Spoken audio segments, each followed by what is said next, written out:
Good afternoon, and welcome to another edition of Masonic Light Talk, where I am your host, Past Master Rod Funderburk of Bivouac Lodge number 503. We're out of Winston-Salem, North Carolina, where our worshipful master is Dejuan A. Muhammad. We are part of the 30th District, where our District Deputy Grand Master is Carrie Andrews.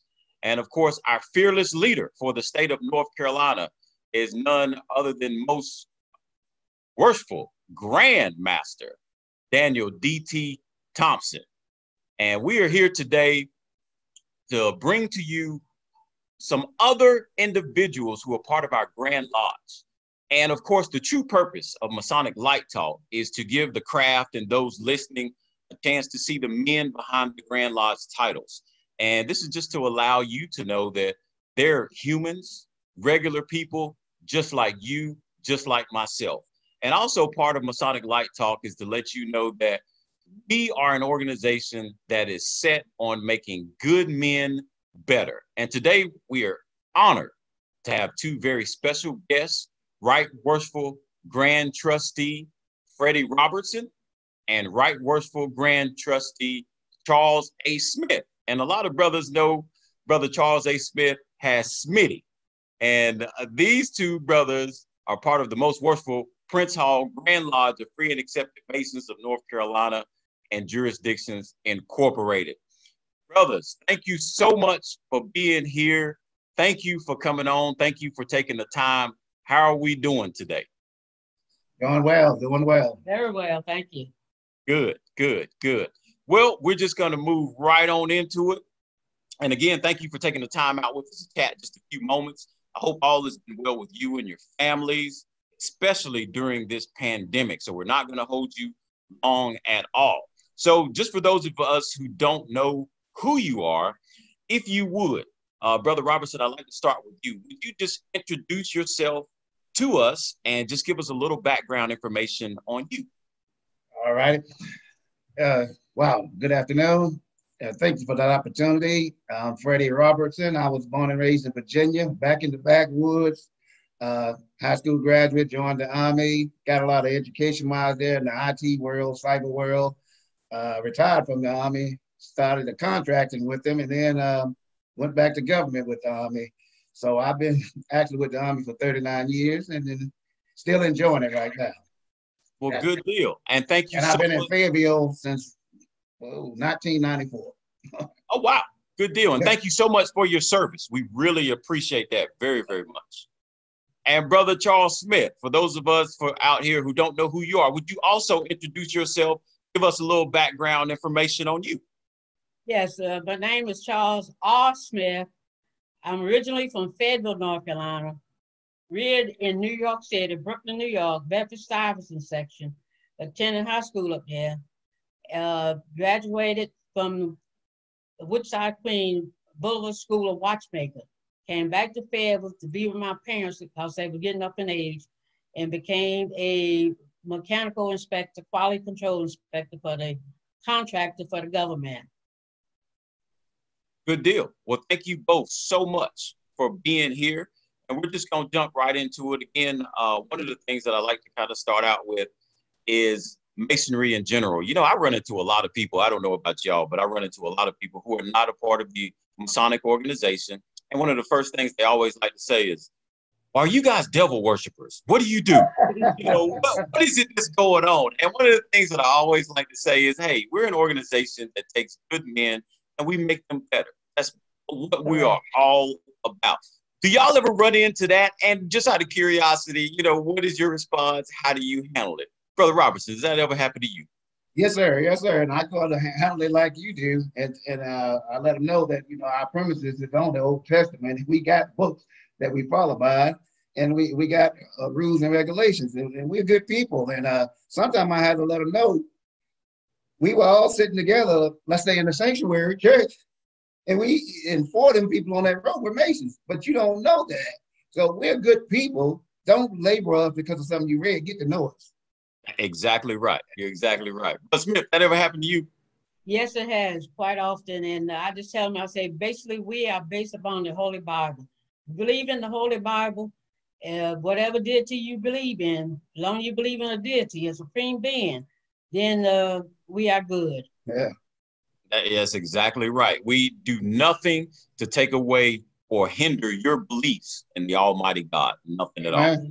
That's Good right. deal. Good deal. Well, I'm gonna get into it and just kind of start with what attracted both of you to Masonry. But even before I ask that question, would you let the folks know what lodge and district you guys are hailing from, and if you hold any current positions in your local lodges right now? Brother Charles Smith, I'll start with you. Yes, I'm a past master, Eureka Lodge number 3. Served in there for 4 years as past master. Past master, most worshipful Grand Master Clement appointed me to the bylaw committee back during his administration, and I've been in the Grand Lodge ever since. I am also past deputy grand secretary for the state of North Carolina. I was Kelly Bryant deputy grand secretary, and I also was the first in North Carolina to receive the secretary award for outstanding leadership. Beautiful, wonderful. Those are some great accolades.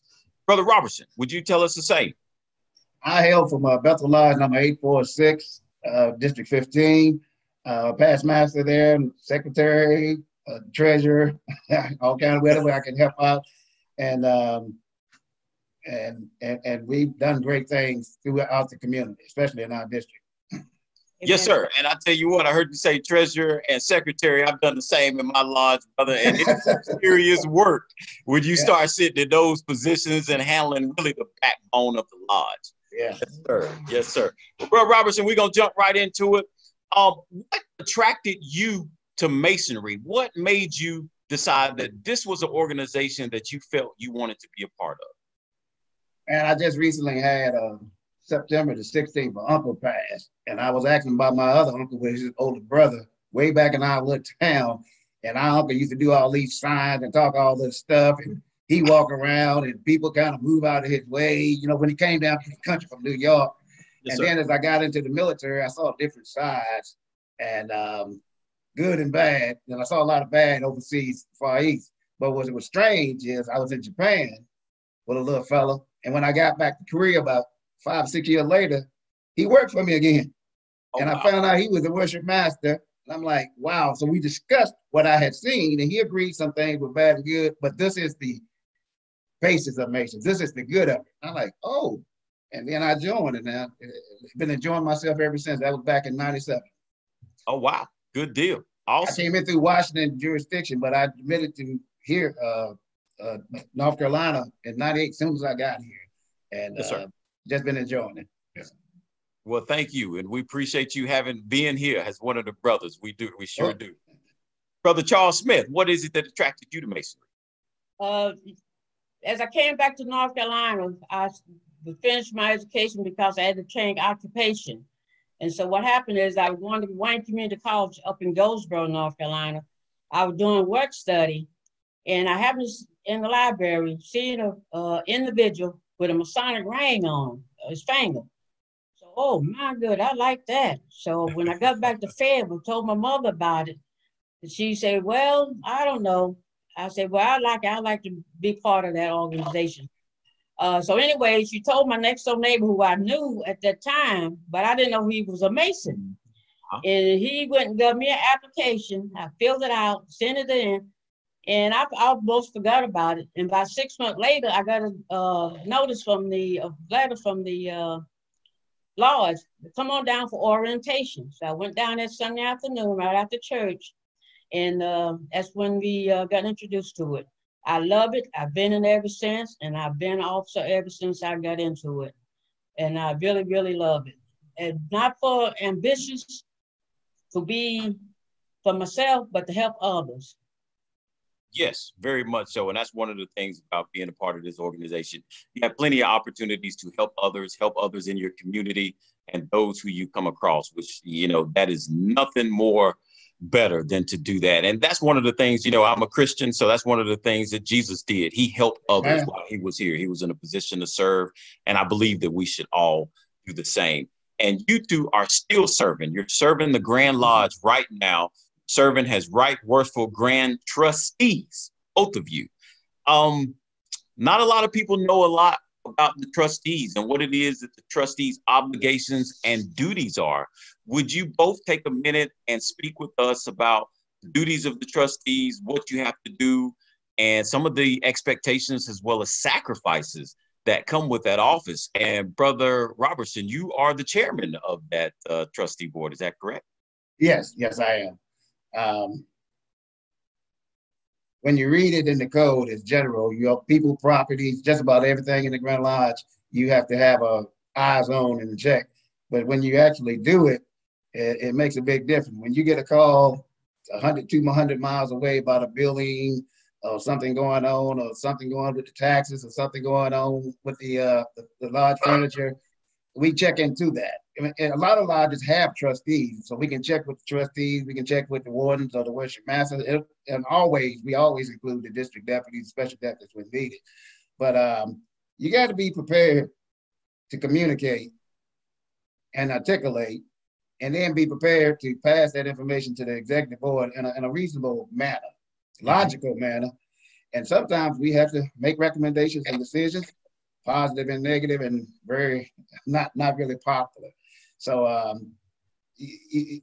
you first thing I would say, if you want to be the grand trustee, make sure you want to be accountable for what you do.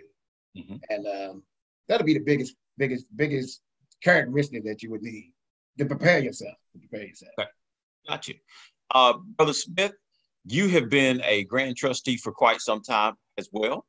What do you find that being a trustee can sometimes do as far as taking away or having sacrifices that you have to make as it pertains to spending time with your family or doing things that you may want to do, but knowing your obligation, it takes you away from those family or other activities that you may want to do, and then of course holds you accountable for what you have to do being a grand trustee?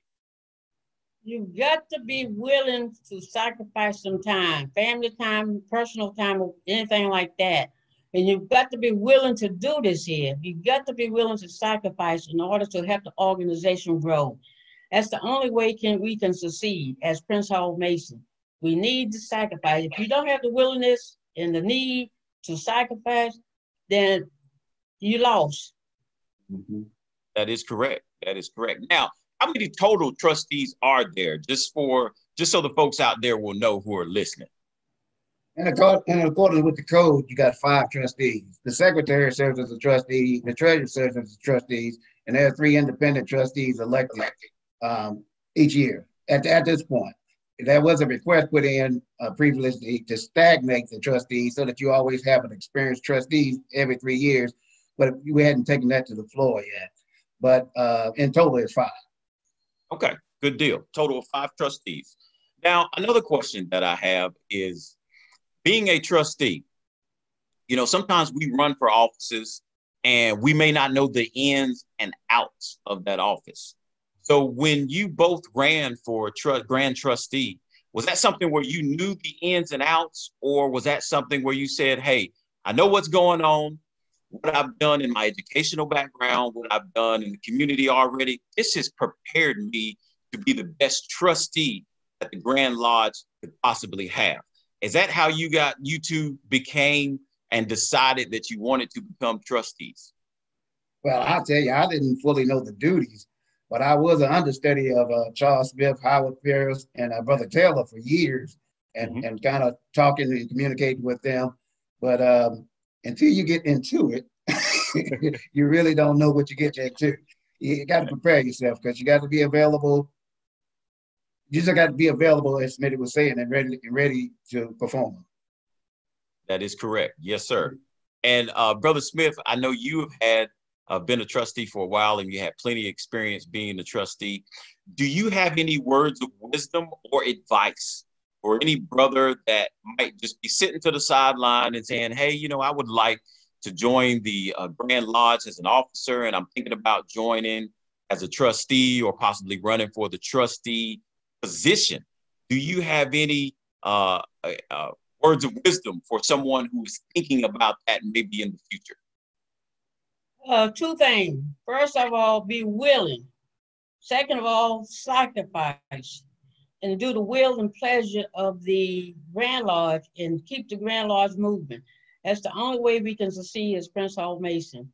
You got to sacrifice. You got to be willing to serve. You got to put certain things aside and follow the trusted board that the Grand Master Executive Board has set down for you to follow. Yes, sir. That is absolutely correct. I have another question, and this pertains directly to the trustee office. And you don't have to answer this one if you don't want to. But do you both plan on running for Grand Trustee again, or is there another position that you might be looking at off in the distance, saying that, maybe I'll try and slide over to this one? Well, Smitty said I like serving the Grand Lodge in any capacity I can, and hadn't had those serious thoughts. Come that time, I'll pray on it, and however it goes, it goes. Being a trustee it's pretty cool. I say that because not only do I get to meet a lot of brothers, but with some of the information that we coordinate, I get to meet people outside, electricians, other folks that can help us, business folks, realtors, all kinds of realtors we know, and such. So it's kind of intriguing to me that the amount of people that we deal with. And, and again, like you said, not knowing the actual duty, folks don't know that we deal a lot outside trying to coordinate with the counties, with the cities, coordinate with other folks to help you or to help the Grand Lodge building itself. So that's intriguing to me. And, yes, sir. And it's fun now. So long as it's fun, I'm there. Good deal. Good deal. Brother Smith, how about you? No, I'm not seeking any further office, and I'm serving at the will and pleasure of the Grand Lodge. Whatever the brothers see fit for me to do, I will do it to the best of my ability. I'm not seeking any other position. If the brother re-elects me for Grand Trustee again, fine. If not, I'm satisfied. I've served my term, and give someone else a chance if they want to. That's up to them. But yes, I'll serve at the will and pleasure of what the Grand Lodge want me to do, and the brothers decide they want me to do. Yes, sir. And you have always done a wonderful job serving. And it's been my pleasure. I've met you only a couple of times. We haven't had really an opportunity to just sit down and talk and enjoy one another. But I know the service that you've done. I know the hard work that you put in. And I just want to say thank you to both of you for doing that. And just on a quick little side note here, as you know, we as brothers in Masonry, we love the fellowship and have an opportunity and we'll get together and fellowship anytime that we get. Of course, as you know, we did not have an opportunity to have Grand Lodge Grand Session this past go round. But we did have it last year. And I just wanted to ask, how did you all feel about last year's Grand Session? I know I enjoyed it. I loved it. I always love fellowshipping with brothers. But I know that y'all are busy in Grand Session. Y'all stay moving because you're working more so than the brothers who actually come from all parts of the country as well as the state and just enjoy Grand Lodge. How was your Grand Lodge session at the last session? Yeah. For me, what I enjoy about the Grand Session is meeting brothers who I haven't seen in over a year and fellowshipping with them, having discussion with them, basically to fellowship with them. That's why I enjoy the Grand Session. Meet brothers, one may live over in Matteo or up in Asheville, you hadn't seen in over a year. You want to see and talk to them, communicate, see how they're doing. One brother in particular that I enjoy meeting at every Grand Session is Brother Hooper down in Wilmington, Bellhaven area. Yes. One of the Mount Count Marines. I love talking to him. I met him several years ago and enjoyed fellowshipping with him. I think 2019 till we got to the end, was a very successful. We put a whole lot of recommendations on the floor. We had a whole lot of agreements going, a whole lot of plans to make some slight changes that would come into 20. It was an awesome session. Awesome session. It really was. I enjoyed it. And I was so disappointed that we weren't able to have it this year. But of course, it's because of COVID-19. This pandemic has really affected us in a lot of ways, not only the Masonic organization, but it's affected us as Americans, it's affected us as human beings. It's affected the way that we've had to interact with our families and the way that we just go day to day in our normal our daily operations. What do you brothers see, and Brother Robertson, I'll start with you. What do you foresee happening with the lodge and our interactions going forward based upon what we see with the pandemic here? Wow. I wish I could really and truly answer that question. I'm not sure, but I will say this. I wish every brother could take, as my preacher preached this morning, take a look in the mirror. Mm-hmm. Grand Lodge, the most worshipful Grandmaster Thompson, has created some avenues for us to try to socialize. And the one I want to speak about is the educational, especially for my Eastern and Coastal region on the first Saturday. Mm-hmm. This last one, I think it was supposed to last an hour, and I was driving. I went and did 2 or 3 things, and I was still on the call almost 2 hours. It was intense, and it was very educational. So first of all, I know a lot of us would like, including myself, would like to be face-to-face, setting up in a lodge, talking to brothers. But at this time, let's take advantage of what we have. If there's something going on in the Grand Lodge, and you can get on that Zoom call. If you can't get on for 10 minutes, 30 minutes, part of the time, get on there. Because you may learn something and you may pick something up, but not getting on that doesn't help the situation at all. Right. And we got to, one thing that we talked about before, I believe in our executive meeting, we got to figure a way to keep the brothers engaged, because if the brothers ain't going to be engaged with Prince Hall Masonry, they might find another avenue, and we don't know how long this situation is going to be. Even if we get a vaccine, we have no clue. So we take advantage of the tools and the instructions and the situations that we got to try to bring us together. And we'll see. We'll start to grow, but we have to look in the mirror and give ourselves an opportunity to get on. Yes, sir. Whenever these messages come out or whenever these meetings come out. Yes, sir. Yes, sir. Brother Smith, any comments on the pandemic and us moving forward as an organization? Yeah, just that it's a crazy period and crazy time. We just got to hope and pray that things work out well, and the Grandmaster's doing an excellent job as far as teaching us, keeping us informed of what's happening at the Grand Lodge. So, like Brother Robertson say, if you can, zoom in. If you can't see the person, listen to them and find out what's exactly going on. That's right. That's exactly right. Well, I want to thank you all again for being here. And as we get ready to close out, I just want to ask you both, is there anything that you would like to say to the craft, those out there listening, anything on your heart that you would just like to share? Yes, I would. My last comment. However you grow in masonry and Prince Hall Masonry, whatever titles you get, do not forget your ground floor of your lodge. Amen. Do not forget to attend as you can, and support as you can, and as you gain wisdom, teach if you can.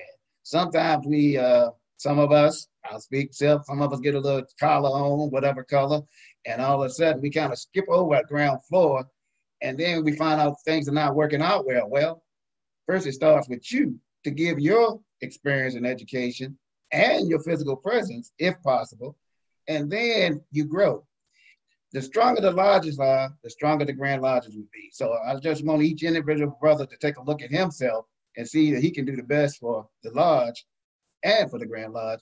And we'll continue to grow and progress. Excellent word, Brother Robertson. Brother Smith? Yes, Grandmaster laid out a active agenda for us to do. And one way we can accomplish some of these things is to push the Grand Lodge promotion, which is that raffle. Mm-hmm. If every brother would promise, especially elected and appointed officer, do their part and encourage their membership to do the same thing. Let's make this Grandmaster proud of the ticket sale that we're going to do this year for that 2021 call.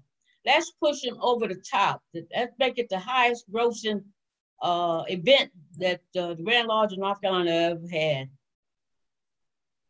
Thank you so much. Yes, we do need to continue to push that, and I enjoy that raffle every year. One of these years, I'm going to win the big prize. One of these years. I don't know which year, but one of them. Again, Right Worshipful Grand Trustee Freddie A. Robertson and Right Worshipful Grand Trustee Charles Robert Smith, thank you so much for joining us this evening on Masonic Light Talk. It has been a pleasure speaking with you. Thank you so much for taking the time to grace us with your presence today.